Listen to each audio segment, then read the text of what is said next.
Welcome to another episode of Angels, Positivity, and Love. From Norway, we have an accomplished singer, actress, show host, Jannecke Øinæs. I've known her for 3 years now, had the pleasure to be on her show. I have to thank her for coming on. Super excited to hear about all the interviews she's done all over the world. She's had 400 plus videos, I believe 7 million views, 60,000 audience, and she's seen a lot, done a lot with a lot of different healers all over the place, some really recognized names. Byron Katie, Dr. Eben Alexander, Sri Mooji, Kahn, Mateas De Stefano, and many, many more recognizable names. She's put in a lot of effort. Velkommen. Thank you. You said welcome in Norwegian. That's so nice, Michael. Thank you so much. It's a pleasure and honor being here. Well, I'm super glad you're here, and I'd love to have you talk to us about your journey a little bit. How did you go from singer, actress, and more to doing the show? It's Wisdom from North, wisdomfromnorth.com, and you've got an amazing website. You've been doing this a long time. You're very organized. You offer select content for those who want to subscribe and take the next step beyond just there's a free YouTube channel and so on. Can you tell us a little bit about how this all came about? Yeah, I mean, everything has a purpose and a deeper meaning, I think. And it all started with me being a musical theater artist in Norway. And at the time where we didn't have social media or Facebook or anything, and I became a child star. Norway's a small country, but still I got a lot of attention and a lot of praise for my voice and applause. And I started out early. I was 7 years old, landing the role of little Cosette in Les Miserables.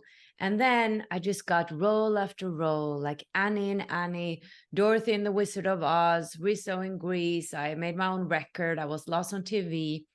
And I think that it's not so healthy for a child to have that amount of attention as a young girl, because as a child, you're developing yourself, you're growing. And I came into this adult world where I had to perform. And I've always been a very humble soul, I think. So I was very afraid of being a prima donna. Actually, it was the adults around me who said, be careful. Don't think you are more than you are. Keep your feet on the ground, because otherwise people can think that you're conceited. So I was very concerned with just, making myself actually very small as a child. And I knew that on stage I needed to shine. And even though I shared the parts with different girls, we always were 3 or 4 girls for one part. So when I did Annie, for instance, we were 4 girls, but I always got the premiere night because I was told I was the best. And I'm not saying that to brag. I'm saying that because I took that as like, now I need to be the best all the time because people around me are saying I'm the best. And inside of me, I didn't feel like I was so talented. I had a voice, I could sing. I was cute, but I deep inside, I wasn't that sure of myself. So I started dimming down my light. And I remember in my youth, when I became like 13, 14, I didn't handle being this girl with all this attention. And then all of a sudden I was supposed to be sexy and cool and start to drink alcohol and do these cool things. So I started eating less and less, and I developed eating disorders because I didn't know who I was without this applause. But still, life gave me a lot of attention and roles up to I was 21 years old, and I landed the role of Rizzo in Grease at this big theater in Oslo. And again, I got all this attention, and people were like, oh, you're going to be a big musical theater artist. And my dream was to go to Broadway or West End. Like, that was my dream since I was 7 years old. That was my path, and everybody was cheering it. But again, deep inside, I wasn't sure if I was good enough. But the outside, the external, was constantly giving me the approval, right? And then I landed the main character in Little Shop of Horrors at a big theater in Oslo. I had a boyfriend. I was earning lots of money. I was on top of life, you know? And then all of a sudden, my voice starts to crack and I get hoarser and hoarser. And I end up not being able to hit the high notes. And I understand that something is really wrong with my voice. So I go to a doctor, voice doctor, and he said that, oh, girl, you got nodules and you can't sing, not even talk for a long, long time. And I remember in that moment, I understood intuitively that my life as I thought it was over. I just knew, I understood it. And I was 21 years old, and I realized that everything I've been working towards since I was 7 is now crushed, because you can't have a voice that's not perfect if you're going to make it on Broadway or West End. And I had to leave, you know, give up the role. My boyfriend left me. I developed anxiety of speaking because I was so afraid that if I speak too loud, my voice will disappear. And imagine, you know, not being able to communicate. I fell down into a depression. I didn't have any money. And I just hit the wall big time. And at that time, all of a sudden, life meant nothing. Like I couldn't find any meaning in anything. It was like I put on all of a sudden these glasses that were gray. Like life didn't have colors. But I knew that I had to survive. I knew I had to keep living and going because I have a loving family. I have beautiful friends. But I made like up my mind that I will never be happy. I just have to survive. So I just started surviving, having nothing to do, like sitting and just staring into the wall every day. And that I did that for a long time, being severely depressed, with no hope for a future. But then I started watching Oprah Winfrey. And she talked about how we have this power inside. And I remember thinking, like, is she talking about me? Like me having some power inside? Like I didn't get it. But still, I was intrigued by this power inside. And I listened more and I listened more. And I started just going after some spark within. Like I found a metaphysical course online and I was like, okay, maybe I should take that. And I started studying metaphysics because I didn't have anything to do. And I started walking and jogging in nature. And that did something. When you start to exercise, that is actually a very good sign when you're depressed because chemicals are starting to work for you. So I started to have some, you know, lighter moments. And I remember this epiphany I had when I was sitting on a bench, just looking at the sea. And I noticed that the sun was shining on my cheek. And I noticed, well, that feels good. Oh, okay. So I'm saying that feels good. That must mean that some part of me does care about me.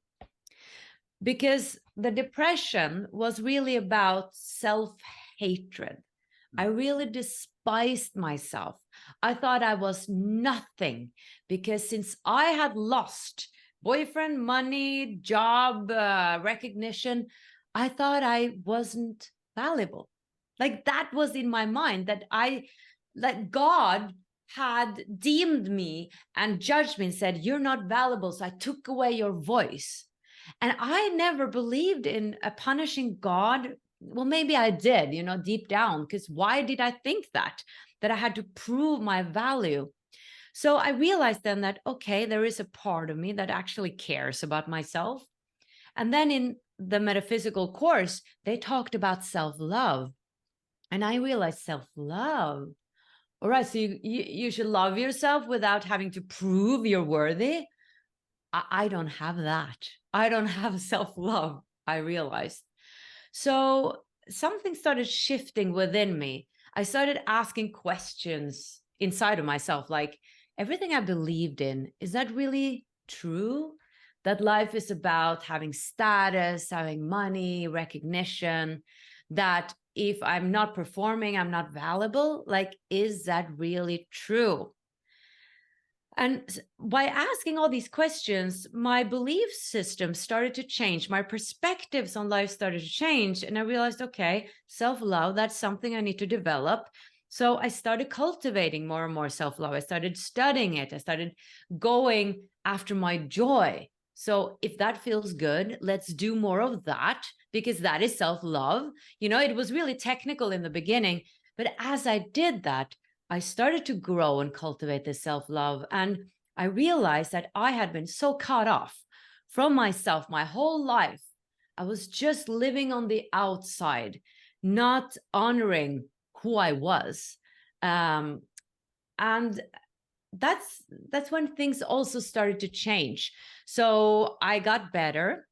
I started to get some opportunities. I jumped on the opportunities, like going to Spain, for instance, being on the show team, having shows 5 times a week for tourists. Like way back then, when I wouldn't have done that job because that wasn't status enough. But now I was like, it's fun, Jannecke. You got to live. You just have to live life.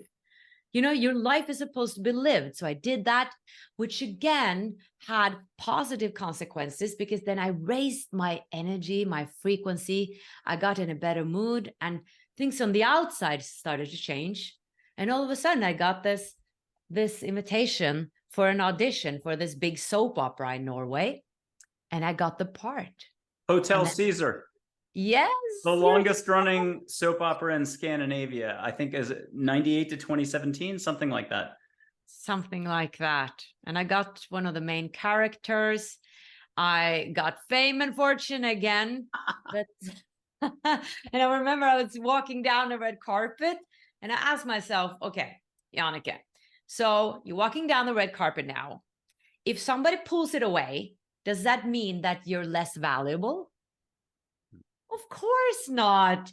My value has nothing to do with the stupid red carpet. And it just dawned on me that I had believed in the wrong things. And that's when I really started to love myself more, and opportunities came. And I started actually to study to become a primary teacher, because I felt that theater wasn't, somehow I lost some of the spark. Being in showbiz can be very superficial. Is all about that next part, is always about that next gig or thing. And I didn't feel that I was living on purpose. So I didn't know what to do, actually. And to be honest, I've been really searching for my purpose a lot of years in my life. Like, why am I here? Because I thought it was to be a musical theater artist. Like, that was so natural, since I had a voice, since I got all these parts. Like, I started as little Cosette in Les Miserables at 7 years old. I just thought, okay, my life is mapped out for me. But then it wasn't. And what do I do then, right? So I started investigating this. And in the meantime, okay, let's study to become a primary teacher. But I noticed that that's not right either.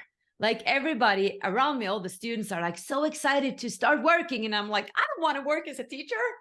I don't want to be, teaching kids about math and Norwegian and English. I want to talk to them about emotions and spirituality and all these things. So I noticed that, okay, I'm not fit for the job, but I did finish the studies, and I'm very glad I did that.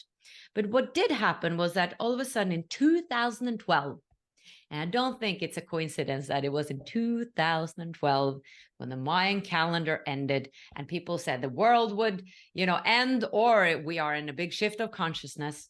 That's where I had this amazing moment. I was sitting on a bench with my father, and we were both in like the semi bad mood. And he was like, speaking about his things. And I was like, yeah, I'm not so motivated myself to become a teacher. And, Dad, what I really want to do is just to travel around the world and interviewing spiritual authors and teachers about the big questions of life. And as I said that, it was like a light bulb going off in my head. And I was thinking, oh my gosh, that is what I'm going to do. Dad, I'm going to travel and interview people about the big questions of life. And he was like, what? What are you speaking about?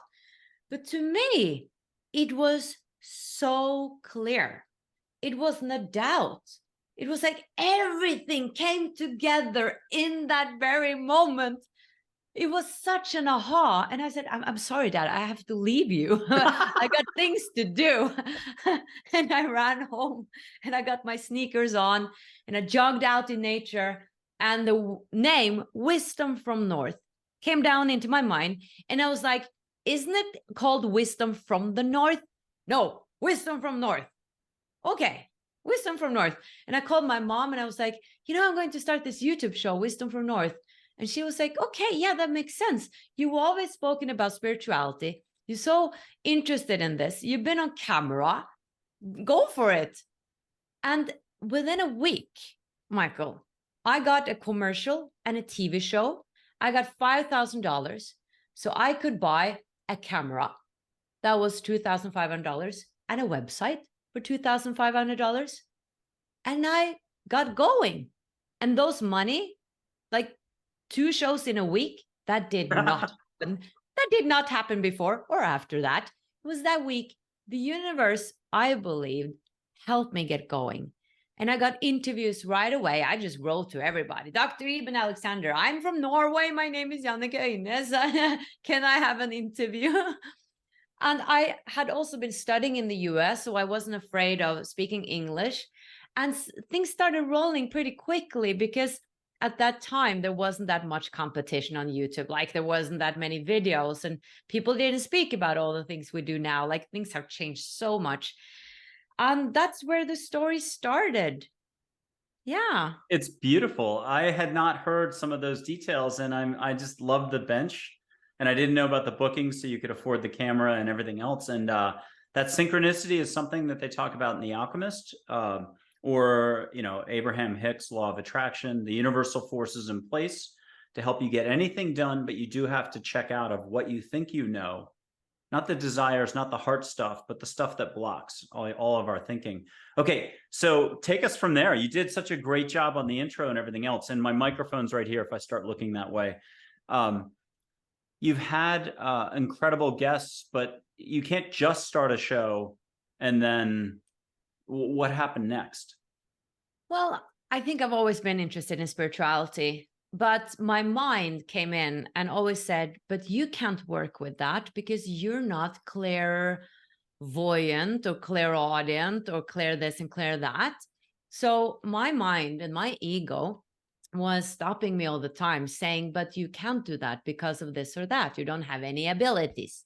So it didn't dawn on me that I could do it in another way before that epiphany came. And I'm pretty sure that that was divine intervention. Like I didn't think that. It was so strong and my reaction was so strong. And I think the reason why I was so open for it was because I had cultivated that self-love and also the openness to follow my joy. Like I had been so much in misery in my own head, in my own depression and self-hatred.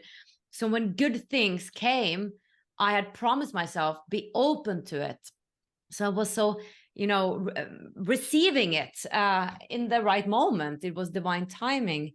So I was very naive in a way. Like I was just like, follow my joy, follow my joy. And started just writing to people. And people were happy to be interviewed. So it was one interview after the other. And I was studying at the same time. I did some theater stuff. So I did a lot of work at the same time. I was really like doing so many jobs, but it wasn't before I finished my studies, that I needed to make a choice. So am I going to, get a secure job, or am I going to continue with Wisdom from North? And at that time, I didn't earn that much money on it. Like, I don't know, $200 a month. I couldn't live from that, like the revenues. So I asked people for donations, but that wasn't enough. So I started working just part-time at this law firm. And I did that for many years. interview, I think twice a month. It wasn't that much, just me and my Skype, you know, it was Skype back then. But again, I got a lot of attention and a lot of feedback that was very positive. But I got to say, it was very many years that I feel a sneeze is coming on. You sneeze if you need to. It's a release. Yeah, it disappeared. Oh. Maybe it comes back. Yeah, I did that for many years. And there was a lot of frustration also because I really didn't know, where am I going with this? You know, interview after interview. And I didn't sort of have anybody to ask, or I didn't reach out for a business coach. Where am I going with this? Like, why am I doing it? I'm getting out a lot out of it myself, and I see the audience is, but still, am I just going to do interview after interview in a way? And it did grow a lot in the beginning. But then I started becoming frustrated, like, okay, this needs to become something. So I started asking for guidance, like, please give me guidance. Where am I going? Yeah, and that's where I started to ask myself, okay, why are you doing this? You know, the big why. So now I'm doing, or I did it because I wanted to heal myself, right? I wanted to heal. Was this when you were at 10,000 audience, 20,000, 30,000, 40,000, the whole stretch there? Or was it much more in the infancy of the show? No, it was after, because I did so many other things, like, you know, studying. I did some theater gigs. I wasn't fully on YouTube, but it was more when I started to do less theater, no studies, and only Wisdom from North and the part-time job, where I was like, okay, I can't do the part-time job forever. Yep. I was like actually in a law firm, being sort of a secretary. That was not my dream. Pouring coffee for lawyers, that was not my dream. It was okay, but you know, I wanted to do something more with my life and just really make a difference for people, but I didn't know how. Like, I didn't feel that people got really transformations in my interviews. They were inspired, but I didn't know if Anne or John, who watched my videos, did have a transformation. So I wanted to do more, but I didn't know what. So what happened was that I asked for guidance, and I think I asked for a long time. I felt I was very patient until the guidance came. And it was almost exactly as powerful as the first one. I just were browsing online, and all of a sudden I saw something. I think it was Mind Valley or Shift Network or something, where I saw what they were doing, and it dawned on me that, oh my goodness, that is what I want to create. I want to create this portal or a hub for spiritual teachings. I know so many amazing teachers. I want to create this beautiful platform where people can come and visit and find courses, membership, meditations, find everything in one place. That's what I want to offer. So it started then with the idea of a membership, because I realized I know so many people, and I think I have a good nose for what is a teacher, a spiritual teacher that is coming from the heart or the ego, because I do feel like I have an intuition for that. And I'm very concerned with teachers coming really from the heart and not from, you know, I have the truth and now you should know what I know and this is the only way. Like, that's not my style. Like, I love teachers who have really gone the path, have transformed their lives, and now they're sharing what they have learned, and that are not saying you should believe in me, but you should believe in you. You know, you should believe in yourself, and they're just guides on your path. So when I realized that, I was like, okay, this is my thing. I'm good at this. And that's when I started creating my membership. And another synchronicity was that, how do you make a membership? Like, how do I make a website? I can't do that stuff. And this person just came into my life, and it was funny because I said to my best friend, Carrie Ann, like, I need someone to do the tech stuff. I can't do it on my own. Like, I know I can't do it. I need a person. And she was like, okay, you should check out Ragnhild. She's brilliant. And I was like, okay, thank you, but I'll check out someone else. And she was like, no, you should check out her. And I'm like, yeah, I should just check out some other people. And she was like, no, you should check out her. I was like, okay, okay, I will. All right. And I was like, okay, hello, Ragnhild, my name is Jannecke. And we ended up, she made my website. But then I just felt that there's more here. There's more here. And half a year after, I came back to her and I was like, I just feel like I want to work with you. Is it possible that we sort of, I have this idea that you join me somehow? And at that time, she was like, I just born a baby and she had some time and given birth, it's called. And she immediately felt, when I talked about my vision with this portal, finding everything in one place, she was like, this is what I want to do. My gift, my purpose is to help women come forward with their spiritual businesses. And I just feel this is right. And she has 5 kids. She seems like she should be so busy, but she's the most productive person I've ever found. We have been partners for 5 years. We built the company together, and today we have 12 online courses, membership running, live events in Oslo, YouTube channels, podcasts. Yeah, she's my soulmate, and she just came to me. And I wanted to mention Oslo. You've started, it was either 2015, 2017, you started holding live events in Oslo. So you've grabbed the expert, spiritual guide or another type of teacher, and you allow people to participate in person. I know the pandemic probably put the kibosh on that for a couple of years, but what a beautiful experience for folks to do the taping live, to be able to ask questions, I assume, afterwards. Oh yeah. Yeah, I love the live part, and we do that every now and then. Like I have live events in Oslo, which is very nice, but what we are doing the most is online.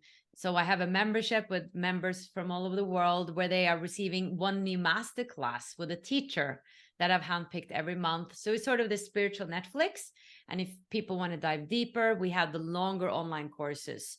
For instance, with Yvette Rose, heal your childhood wounds, or we're going to have a course with Tammy Demirza about connecting with spirit. So that's what I'm passionate about, finding teachers and going deep with them, and being so sort of the facilitator for that, but also continuing my podcast and YouTube channel. And I got to say that my YouTube channel sort of stagnated for a few years because somehow I lost, or actually what happened, we focused so much on the Norwegian audience that I sort of didn't make videos anymore. And I thought maybe, I'm supposed to just work with Scandinavians in Scandinavia, but that wasn't right. No. Because spirit, again, I think, divine intervention. Again, all of a sudden, my mom starts to speak about these YouTube channels that she's following and all these shows. And she's like, I love this. And he interviewed this person, she interviewed that person, and about near-death experience. And I was like, I used to do that. I used to be that person that my mom is following, and now she's following everybody else and not her daughter. And I was like, I miss this. I missed the interview part. And I thought that maybe it was about me, that I wasn't curious anymore. I thought that maybe, this is the past, I'm not doing that anymore. But then I just felt inside, I'm saying this because I hope the listeners, you who are out there, can also feel in your body when you feel something is wrong or right. And I think our bodies are giving us signals all the time. Like to what, like our intuition is a lot in our bodies. And I felt that I've been longing to be on YouTube and doing interviews. And when I felt that my mom was like, this person and that person is doing these interviews, I was like, I want to do that. You feel it in your body. I want to do that. So I actually started speaking with a guy called Alex Ferrari, who has a big show on YouTube. And we really clicked. And he helped me reframe my mind around YouTube, and he just inspired me so much that I just decided I'm going to go full on YouTube again. And I'm having so much fun. I'm interviewing incredible people. I have the bandwidth to do it because I was afraid I'm going to be, have too much to do with online courses and membership and YouTube, but it's going so well. I feel like I have so much time because I'm doing what I love. And yeah, it's just so much fun. And I'm meeting so many incredible people doing these interviews. So I'm back on YouTube and I'm still running a business, and it's flowing. It's fun. Are you back to traveling now that everything's freed up? Do you have some travel to kind of catch up on and some interviews you want to do abroad? Not at the moment, but I do like, meeting people person to person. But it's sort of not in the pipeline that I'm going to travel right now. So I do mostly things online, but Norwegians I tend to interview person to person. But Yeah. maybe that will come. But for now, I think it works so well, and I love Norway. So I'm going to travel around in Norway. I'm shocked. I'm shocked. But I can see for you down the road, now this is me projecting a little, but I can see you doing retreats where you're much more about you being hands-on and taking charge, not some featured healer doing their thing down the road, whether it's just inspiration or other. So why don't we talk about your personal development here? You've already shared tons on the foundation, or at least the beginning of the foundation, your self-love, your love for others, the compassion you've been cultivating this entire time. If you had to take a guess here, where is this all headed for you? Jannecke, you as a personal guide, teacher for others, is it starting to, has it been sort of there and you've been like a cat or a kitten batting, a little yarn ball, or a tiger stalking its prey? When are we going to talk about, when are we going to be seeing you in the spotlight even more? Right. And I've heard people ask me that. And, I have access to so many people with abilities and spiritual abilities. And I've gotten so many readings, people are so envious of me. My friends like, oh, you get this free readings all the time. And yeah, that's part of the job, that I get an extra reading here, an extra thing there. And of course, this has done something with me. And I do get the message that I'm going to be more visible. However, I haven't been ready for that myself. And I have to follow, my own inner guidance on this. I am a person who's very humble. I don't want to step forward and say, hey guys, I'm going to teach you this if I feel that I haven't integrated things myself, I'm unsure. And I know that people say you only need to be one step ahead of the student, but still I've been to a degree quite insecure and very vulnerable. I'm not the person who says, I know all this stuff, now listen to me. I need to be really sure of things before I put myself in the position of being a teacher. But I must admit, it has helped me, for instance, speaking with Neale Donald Walsch, the author of Conversations with God, when I asked him and saying, are you practicing what God has taught you? And he says, that is, my biggest sorrow or grief, that I haven't been able to really integrate or, live the teachings that is coming through me. And that was such a relief. And he also said, I think that you teach what you need to learn. I love that, because that put a lot of pressure off me. And I was like, okay, I can speak of what I know without putting myself on a pedestal or think that I have to know so much. And wisdom is really something you live, right? It's not intellectual knowledge. It's something that comes from experience.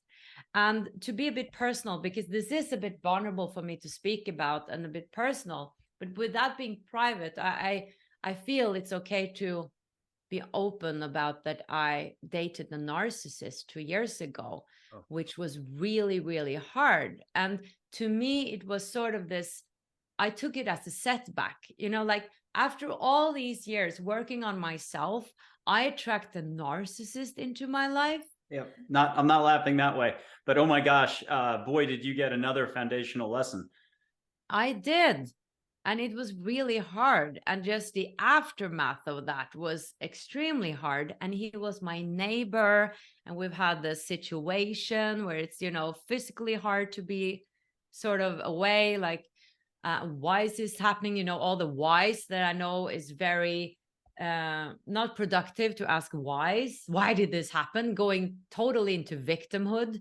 So but I do recognize and observe myself, which is good. So the work I've done does pay off in the way that I'm able to really observe, okay, I'm going into victimhood now. Or what I also noticed being in that relationship was my body.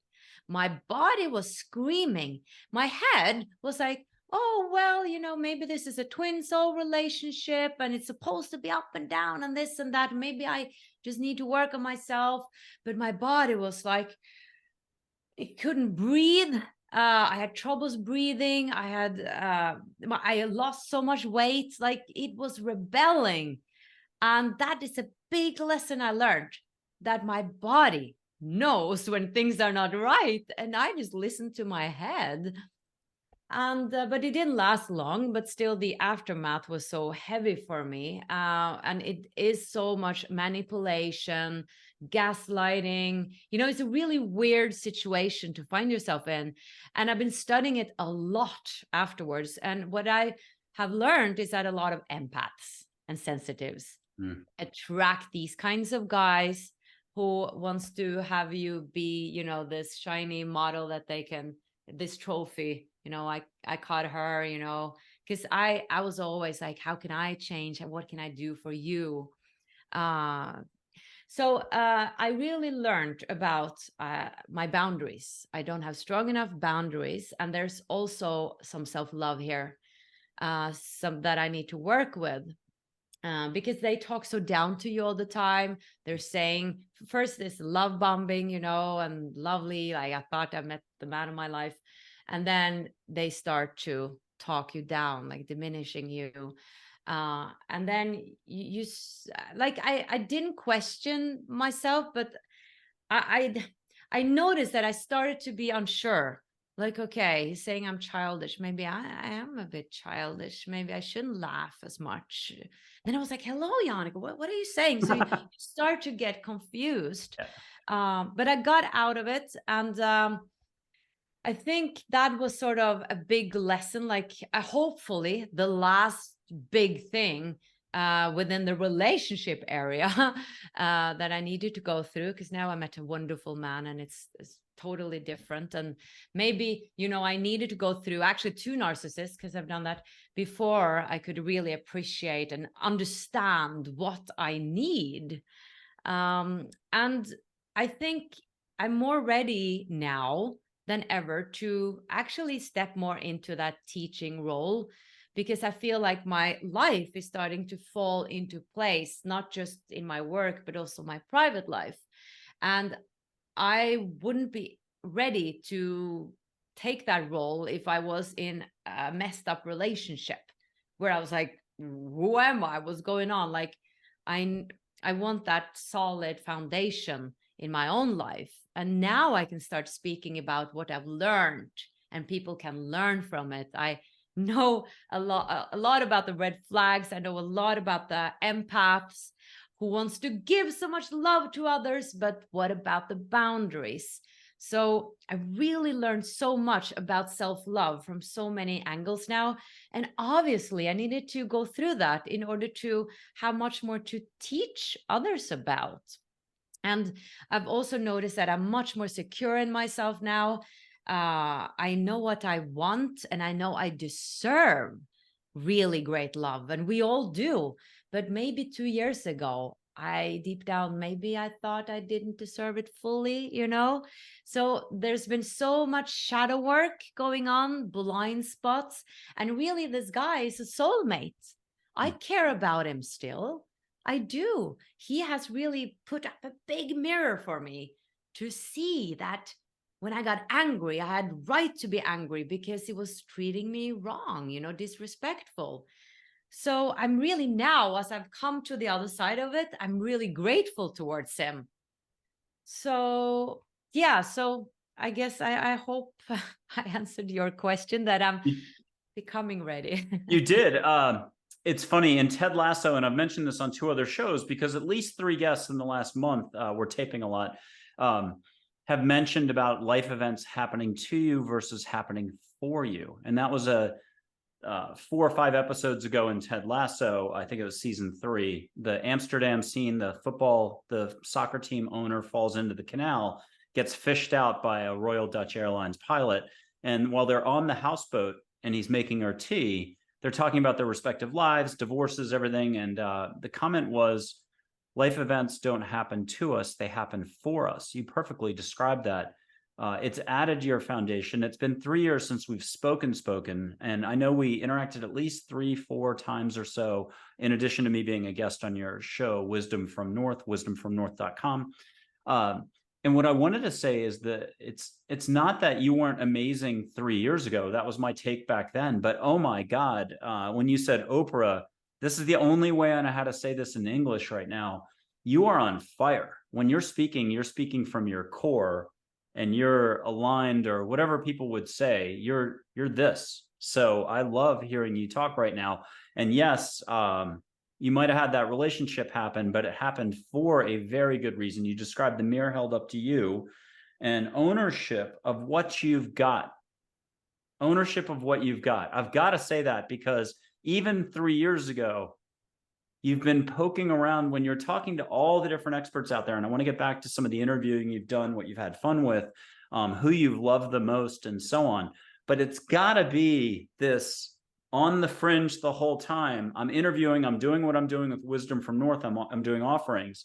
But at some point, as the way I feel this, you're going to be stepping into the circle with the spotlight once more and doing a little more. And you can talk about it any which way you want. But this is going to be very interesting to see the timing of it. Is it 2 years from now? Is it next year, this summer?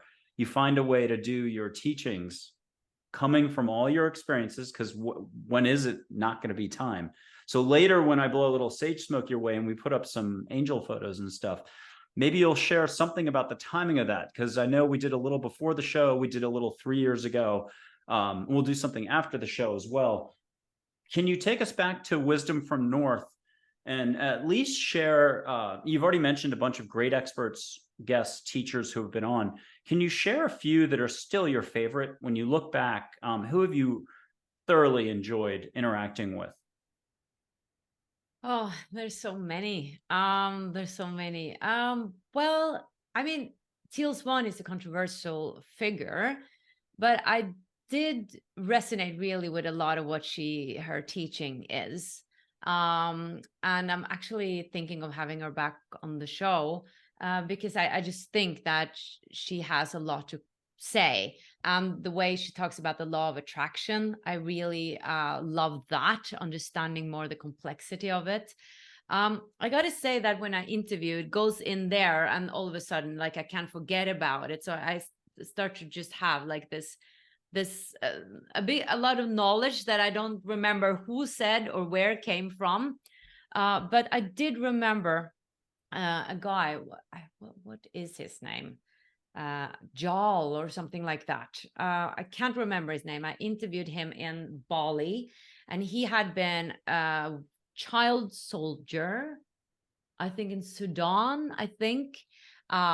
He had murdered people. He had lost his family. It was a horrible story, but he turned all that darkness around. He said he met all his demons and devils in his head, and he turned it to light and love and turned around his whole life. He sat there laughing. He was full of love and joy. He's a spiritual teacher today.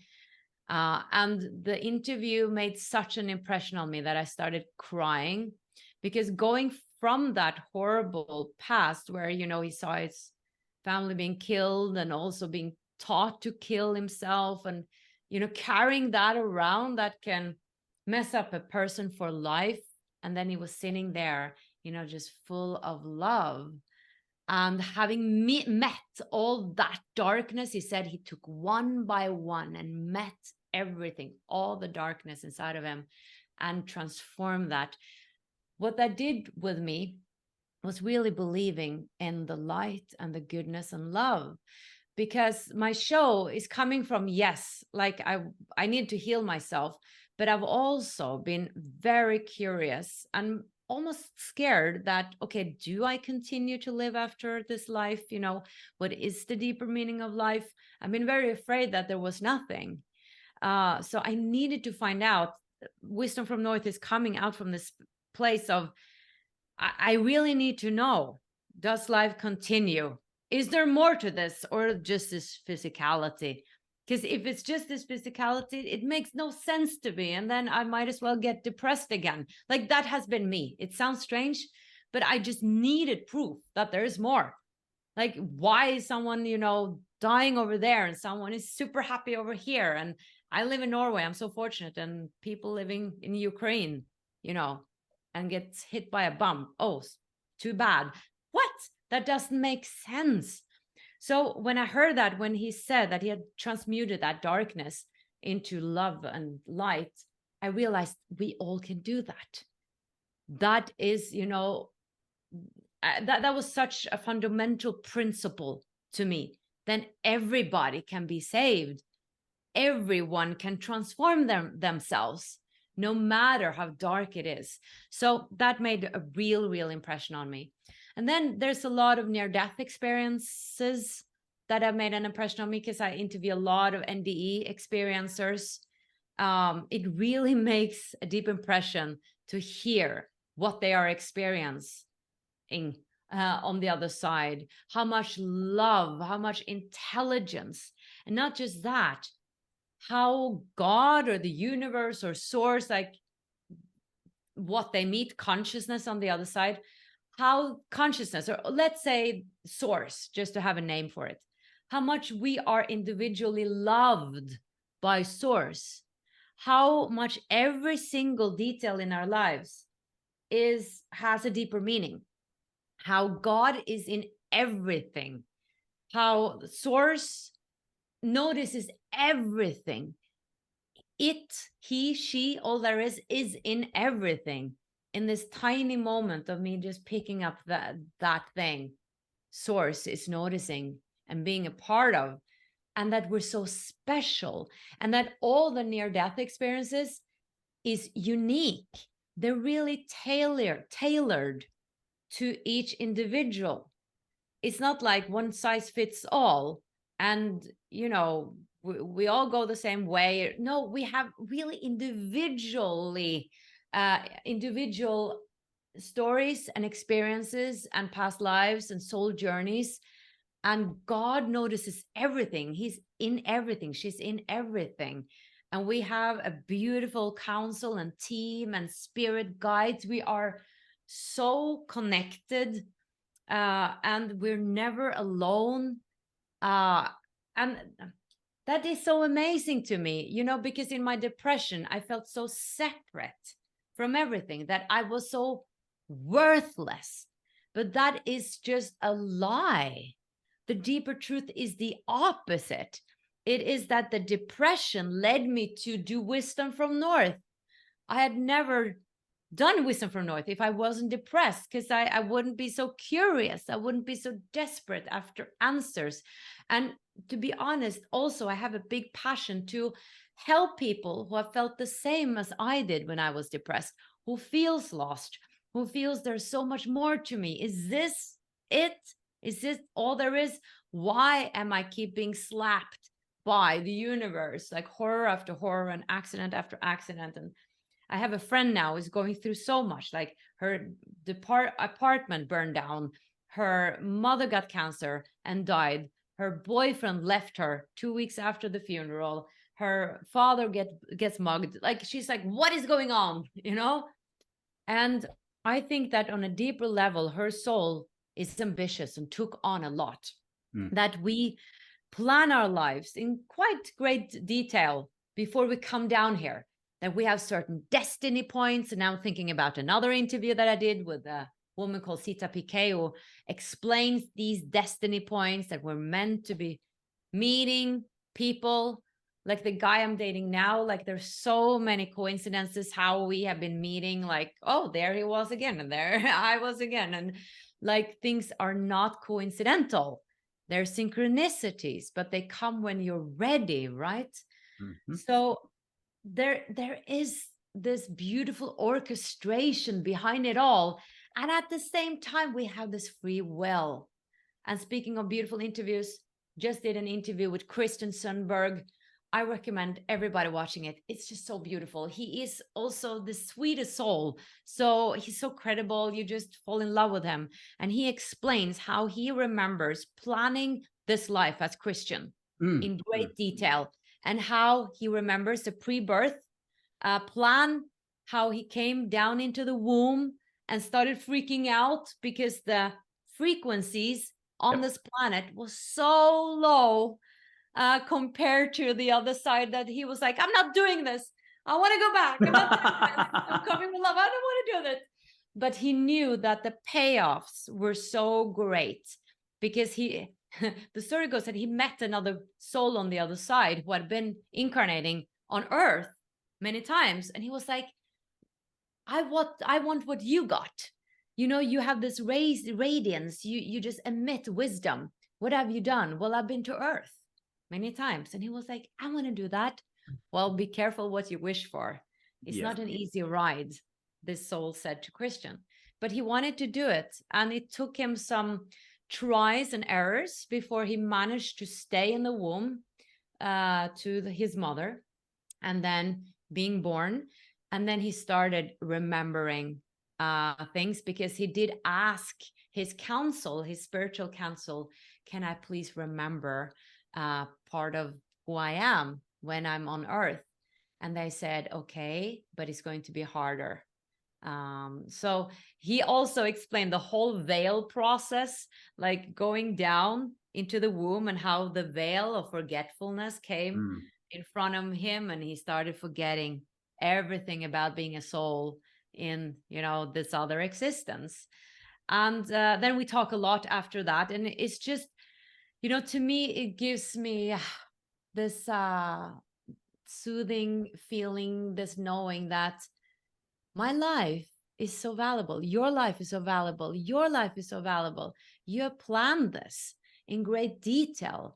You being here is a big, big deal. You have chosen it yourself to learn and experience exactly what you're experiencing in this moment. And you're not going astray. You're never doing anything wrong. Everything is just experience. And free will is also part of the equation, which is sort of how the universe learns about itself through free will. Because what I believe, and what I've been, you know, hearing in the interviews, is that we're part of everything. We're part of God. We are God. We are all there is. Like the universe is breathing through us. We're actually gods walking around, being different expressions of what God is. So God is really expressing and experiencing itself through us. And that's a totally different perspective than thinking, little me, please God, can I have this? Can I have this job? Am I worthy?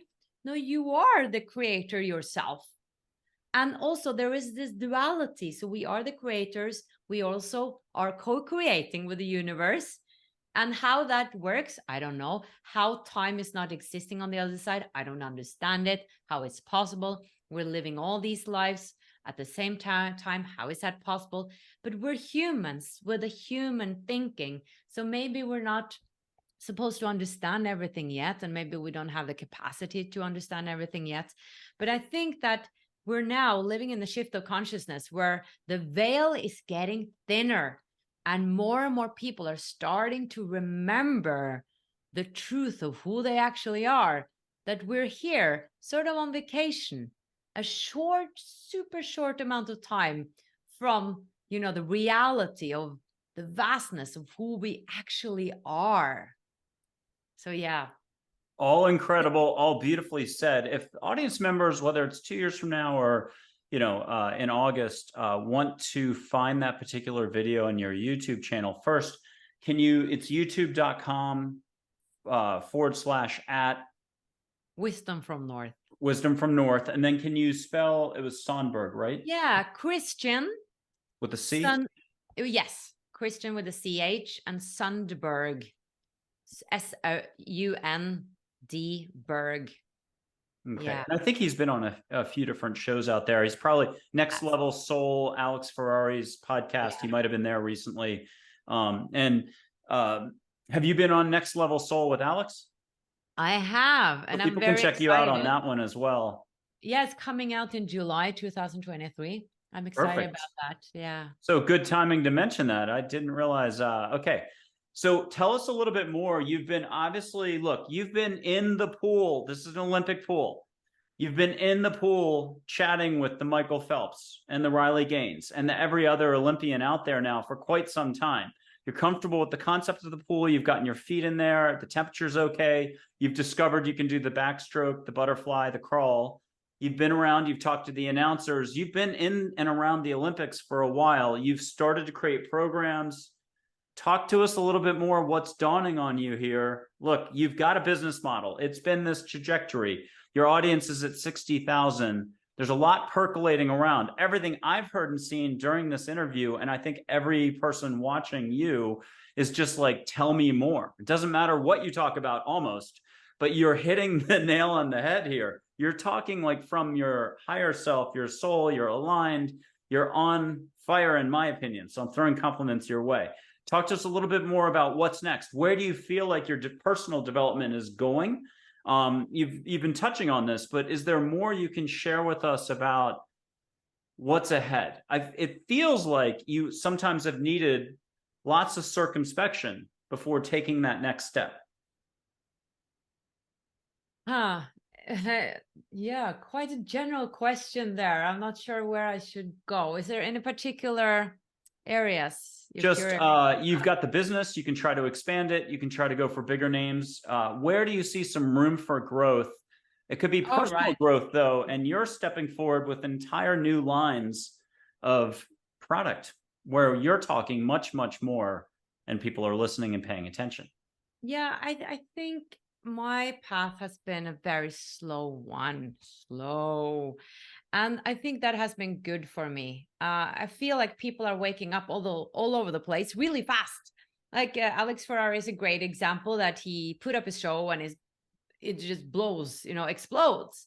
And that's really cool. Like mine has been so slow, but I wouldn't handle that amount of success so fast. Like if my channel blew up in 2012, I wouldn't handle it at all. So I'm very glad it didn't, because it's only now I start to feel ready for something like that. And I think it has to do with I've been a child star, all these things. Like I've actually gone a lot with my sunglasses and hats, because I don't like to be too visible, things like that. And it's like lately that I've started to be more comfortable with shining my light, and I'm speaking about it all the time, but I've wanted to open up more to my own power, but I feel like now I'm 43. Now I'm ready. I'm really ready. And I honor that process in myself, because why should it happen so fast? Like my soul obviously needed to take this very slow. And we have this Jante in Norway, and you can sort of make fun of it and laugh of it, but for us, it's really a big deal. And we actually have that in our subconscious, that you shouldn't think you are more than you are. You shouldn't take up too much space. Keep your feet on the ground. All these dogmas that just stay down. And in America, it's like, be big. We have the opposite, stay small. And I'm Norwegian, so obviously I'm influenced by this, and I'm coming from a small country, and me speaking about spirituality, near death, and UFOs and extraterrestrials, people do think you're weird. And I feel like in America, like people don't care what you think because there's so many, but in Norway, people notice. So it has been a journey for me to really stand in that, to really own it from my core. Like I've said, I've owned it, but have I really owned it? So, and being now 43, I feel like, okay, now this is my life, and I am ready for it. So, yeah, and just to share that with everybody else, I think it's okay that you don't hurry if you don't feel ready. And sometimes it's not right to just jump fully into it. Other times it is right if you're a certain personality type. But for me, I need to take things slow. So I'm very excited about actually, yes, getting bigger names on my shows and all that. But I think it is connected to my views. Like the more views I get, the more this, because obviously people who are very big, they look at the views and they're like, okay, is the show big enough and stuff like that. And I'm not, it's not important that the names are so big. I want a good story. I want a great teaching. I want a great experience. I want people to be uplifted, to be healed through the interviews, not necessarily listening to a big name. So that's not so important to me. But of course, a lot of the teachers who are big for a reason also. So there are people that I really yearn to, of course, have on the show one day. But I think also next step is to dare to do more shows, stretch myself. I've always been afraid of overworking, because you hear all these stories about people hitting the wall, they're working too much and they explode and yeah, everything falls apart. So I've been like, okay, I need to also pay attention to my private life, which is actually a value. And I think there's a slight difference there between Americans and Europeans, because I just talked with a teacher and they're like, what are you going to do during vacation? She was like, we're not taking vacation. And I'm like, you're not taking vacation? No, we haven't taken vacation for 6 years. You know, we don't do that as much. It's you Europeans. I'm like, really? And I think there's something in it that in Europe, we're more like, we're going to drink wine, enjoy life, to travel around, then we work a little. And a part of me is a bit like, you know, I'm a European and it's important to me to enjoy life. But at the same time, I really enjoy my work. So I think this summer, I'm going to take off 1 month, but I will work a little bit. But then I'm really eager to dive much more into my YouTube channel, produce more, because it fuels me up. And I do want to create more. I do want to produce more, as long as I keep that balance of not overworking, getting overwhelmed and stressed, because that is not the life I want to live. That is not what I'm preaching, what I'm teaching, what I'm talking about. I'm talking about, you know, living your life in the moment, enjoying being in nature. You know, we can't stay on the back all the time. You know, it's so important to be in the elements. And I swim every morning. I love that part of my life.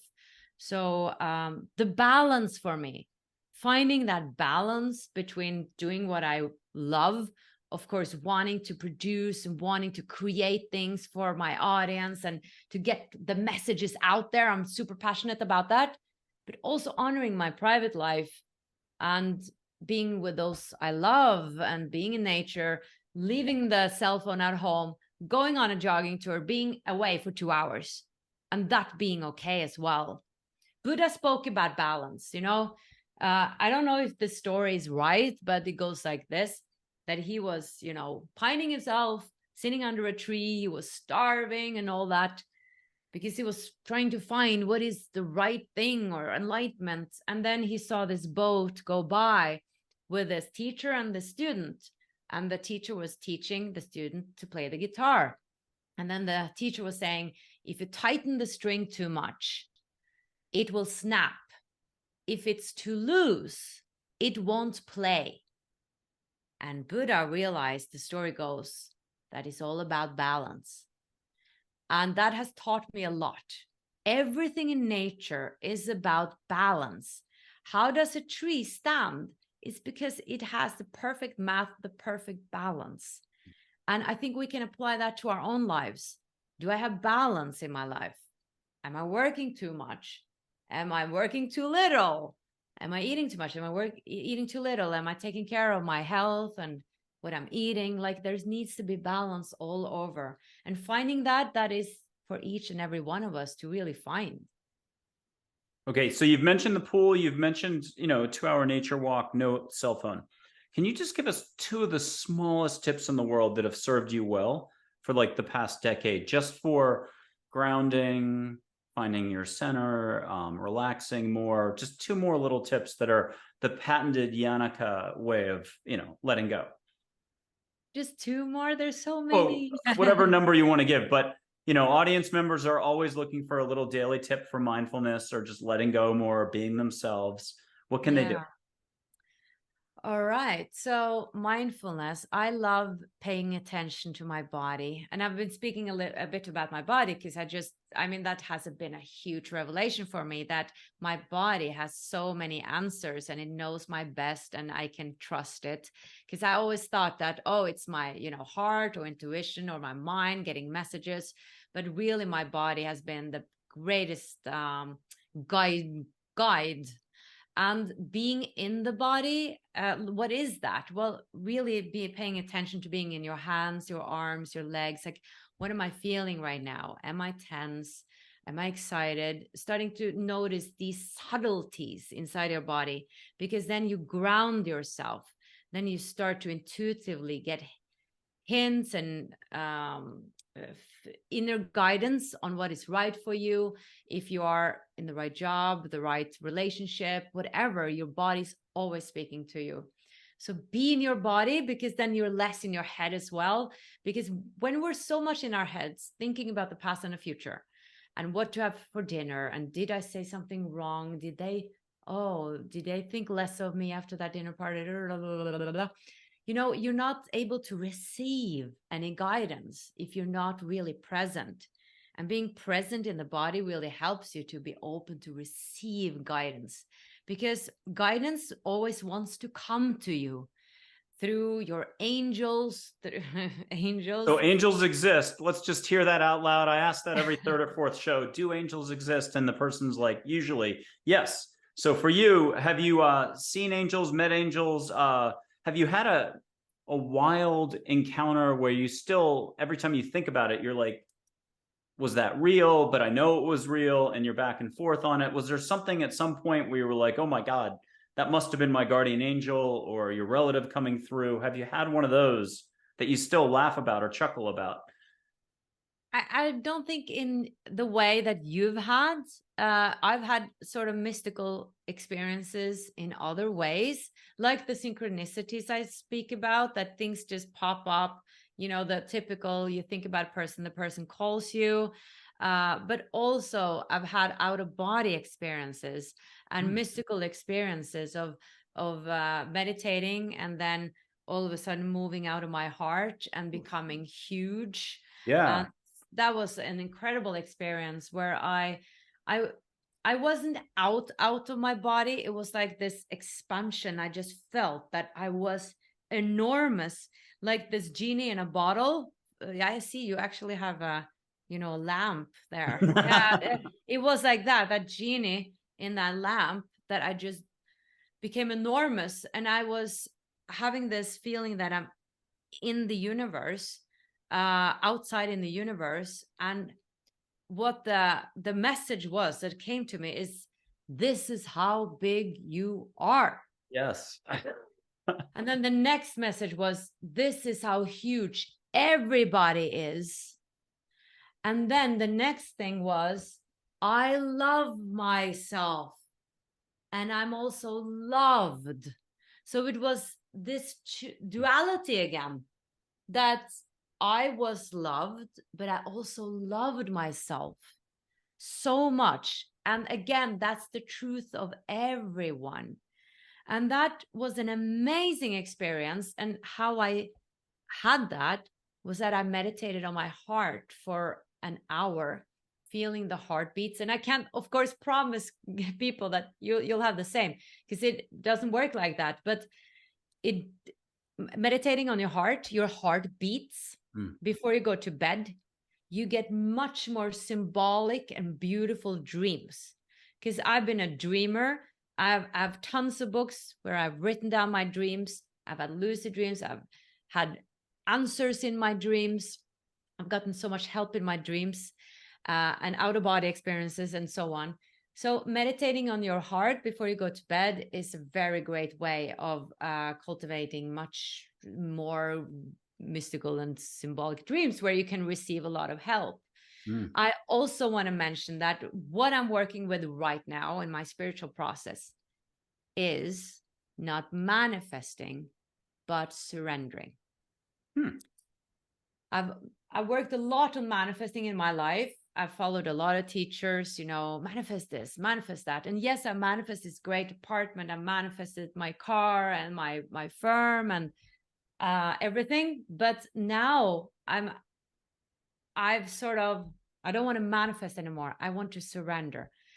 I want to surrender to what is the divine will for me. And that is a process of letting go a lot of my ideas of how I think my life should be or develop. And I'm practicing this beautiful mantra that is like personal, that I'm saying every day. And that really helps me, because at the time I was very concerned about, should I have children? Should I not? I need to control this. And I've been very controlling in my life. That's part of my blind spots, but I've been very aware of it now. This spiritual journey brings out so many things in us. That's why I really commend everybody who's on this journey, because you are freaking heroes. You're so heroic, because it takes a lot to be able to dare to look at your own shadows, those sides we're not so proud of. We don't have them on display on Facebook. And I've noticed I'm quite a control freak, need to control my life, need to control this, control that. So I'm in this process of letting go, being in nature for 2 hours, and just letting go, surrendering. It doesn't mean that I shouldn't, do the work and show up, but trusting that guidance. So that's just a totally new thing to me, which I'm in the process of, and I really am enjoying it. Enjoying trusting God. The surrendering isn't about, it's a very popular term these days, just like the word manifesting. And so I just want to add an asterisk to it. If no one minds me just saying, it's just getting out of what you know long enough to allow the universe, your core, your higher self, the authentic inner power, your authentic you to shine. So it's not surrendering control to anyone else or anything like that. It's just letting go what what you're holding on to so tightly that you think's a part of your identity, and that you're always so much bigger, the way you described earlier. I have sage, good old, in America, it's Whole Foods, the supermarket chain. You can get Juniper Ridge is the company. I'm not sponsored. I should be at some point. I've put them on my website. If people like a Steady Eddie, they have incense sticks, they have sage. I think it used to be $2 a bundle, but no more. It's probably $18 a bundle at the supermarkets. I've done this on every show. Even Lorna Byrne, who taped a few weeks ago, I think her show's coming out in August of 2023. She caught the scent of sage in Ireland. That Irish angel mystic who's fantastic. She'll be at Omega Institute. By the time you're watching this, probably already been at Omega Institute and Art of Living Retreat Center. But here's a little bit of sage for Jannecke in Norway, wisdomfromnorth.com. If as you smell it, audience, producers have done this like 20 plus shows last year all over the globe. But as you smell it, we tend to think linear and we catch the sage smoke. That's great. Do it. But ask angels, ask your ancestors, ask the universe to make it bigger and to wash over you with joy. You choose the words. Your own internal bliss lights up, catching this vibration. You can call it plant medicine. And ask for some surprises on your next walk. I'm going to go Jannecke's direction. Your next walk, your next interaction, a couple balls of light even to draw your attention to a cafe couple. They're in the most in love, having the biggest bubble moment you've ever seen. You blush, you laugh. You're like, oh my God, I want what they're having out of When Harry Met Sally. So Jannecke, are you catching the scent of sage? Yeah, I am. Good. And with your permission, I'm going to grab a couple of photos of angels. We can just have an angel pop out, if this is appropriate, a topic for you to cover, because I swear this is so much fun. You're on fire. Like, yay. Hearing you talk is awesome. And there isn't anybody who's going to be watching this, except for somebody who's a stick in the mud, who doesn't agree that you're not on fire right now. But if not a topic to touch upon, it could be a mantra, not your private mantra, but a mantra for us all that kind of is parallel to yours, parallel to your development, because what you're going through is what we all get to go through, and you're sharing with us is helping us feel more comfortable in our bodies, more comfortable with letting go. This is fun. Okay, so here's Joy, the very first angel people meet. She's the emotion Joy, an angel who's full of pep, high peppy voice. Why don't you get something for yourself privately right now, like a compliment, great job on the interview. Get a hug, and then either get a topic or something to share with us, like a mantra from her to us. Well, I surrender my will to the divine will. Beautiful. Here's a Charlotte who's everybody's favorite school teacher in third form or third grade, depending on what country you are. Just think of her as your, if it's Mrs. Wilson, Mrs. Johansson, and she was nice. This is an angel named Charlotte. And be sure to get a hug. For anybody out there, just ask for a hug. Leave your eyes on the photo. Let Charlotte do her job. And there's a million ways to feel a hug, a goosebump, a whoosh, back of your neck, yummy in the tummy. Did you get something from Charlotte? Yeah. What'd you get? Well, I got the word serenity. Nice. Okay, how about we'll do one more. Native American chief, dull knife, unconditional love, wisdom with some humor. How about a topic we can launch off with?